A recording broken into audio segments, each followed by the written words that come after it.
दहिसर ते काशीगाव दरम्यान सुरू असलेल्या मेट्रो मार्गिकेचे काम जवळपास 95% पूर्ण झाले आहे। येत्या 25 डिसेंबरपर्यंत ही मेट्रो प्रत्यक्ष धावणार असल्याचा दावा परिवहन मंत्री प्रताप सरनाईक यांनी केला आहे। मागील 6 वर्षांपासून मीरा भाईंदर शहरात दहिसर भाईंदर मेट्रो मार्गिका 9 उभारण्याचे काम सुरू आहे।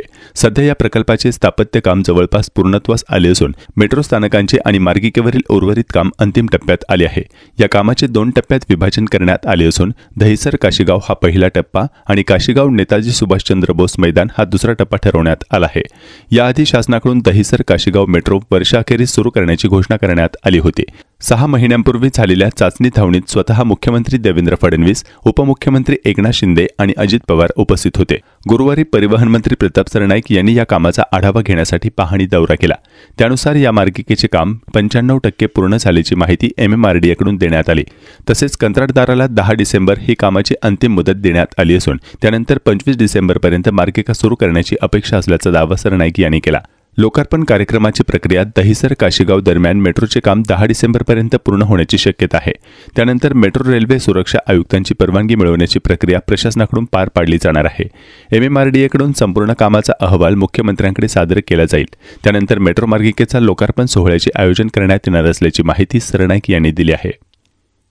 दहिसर पासून या काशीगाव मेट्रो स्टेशन पर्यंतची पाहणी केली। मध्ये पांडुरंगवाडी आणि मीरा गावठाण असे 2 स्टेशन आहेत आणि जवळजवळ 95% काम हे पूर्ण झालेलं आहे असं अधिकाऱ्यांचं आणि ठेकेदारांचं मत बनलेलं आहे।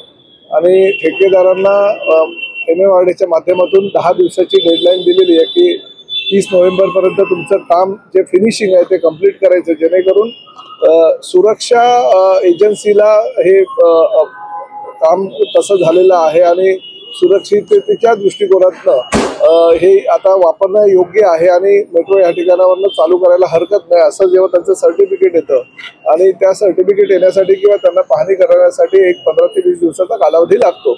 आणि तो कालावधी लागल्यानंतर आणि त्यांच्याकडनं जे काही सर्टिफिकेट आलं त्यानंतर आम्ही मेट्रो चालू करू। अंदाजे मीरा भाईंदर शहरातील नागरिकांना जी स्वप्न होतं की जवळजवळ 14 वर्षाचं, कारण 14 वर्षापासून आम्ही पाठपुरावा करतो आणि ह्या भागात मला सांगू इच्छितो की माझ्या ठाणे असू द्या किंवा मीरा भाईंदर असू द्या, सगळीकडे आता मेट्रोचा प्रवास लोकांना मिळतोय आणि प्रामुख्याने मीरा भाईंदरच्या जनतेनं फार विश्वास टाकला होता आणि त्यामुळे MMRDAच्या माध्यमातून आमच्या महायुती सरकारनं प्रामुख्याने देवेंद्रजी फडणवीस, एकनाथ शिंदेजी आणि अजितदादा पवार यांच्या सरकारनं ही मेट्रो आता पूर्णत्वास नेलेली आहे। आणि पुढील महिन्याच्या अखेरीस आम्ही MMRDAच्या अधिकाऱ्यांशी केलेल्या चर्चेनुसार त्यांनी 25 डिसेंबर ही डेडलाईन दिलेली आहे की 25 डिसेंबरपर्यंत आम्ही सगळी तयारी पूर्ण करू आणि नंतर माननीय मुख्यमंत्री आणि दोन्ही उपमुख्यमंत्र्यांनी वेळ दिल्यानंतर ही मेट्रो सुरुवात होऊ शकेल।